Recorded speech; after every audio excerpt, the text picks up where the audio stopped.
Have you ever stood before a massive structure and suddenly felt insignificant, even unable to think clearly?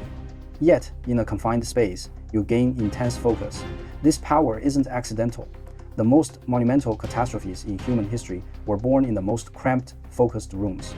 Today, we'll reveal how space can become an accomplice to will. The story begins in Vienna. In a cramped room, a young artist obsessively drew his grand visions. Yes, his name was Adolf Hitler. This confined space made concentration easy. The smaller the room, the more Hitler's mental resolve intensified.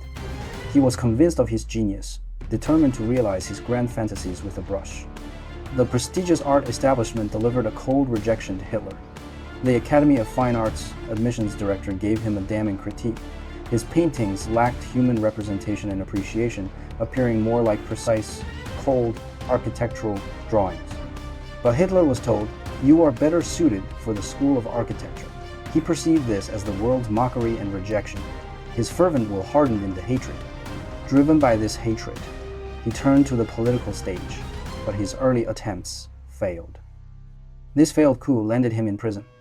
In the tiny space of the Landsberg cell, he was forced into solitude with his own fanaticism. He discovered that the concentration of will was more potent than any paint or canvas. Upon gaining freedom, Hitler realized that transforming fanaticism into reality required tools. So, he found the young architect, Albert Speer.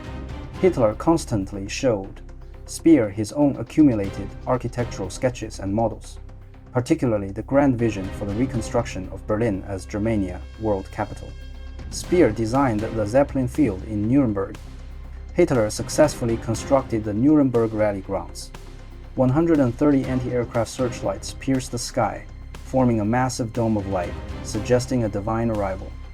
Enveloped by light, people lost their sense of direction. The extremely tall stands and monumental scale, far exceeding human proportion, evoked feelings of obedience and awe. As the powerful oppression weakened individual consciousness and reinforced group belonging, will found its tool, fanaticism found its vessel. Under the monumental scale, hundreds of thousands lost their reason and descended into mass obedience. When Hitler left that narrow cell and refused to look back, he forever lost the anchor of self-reflection. Architects must be vigilant.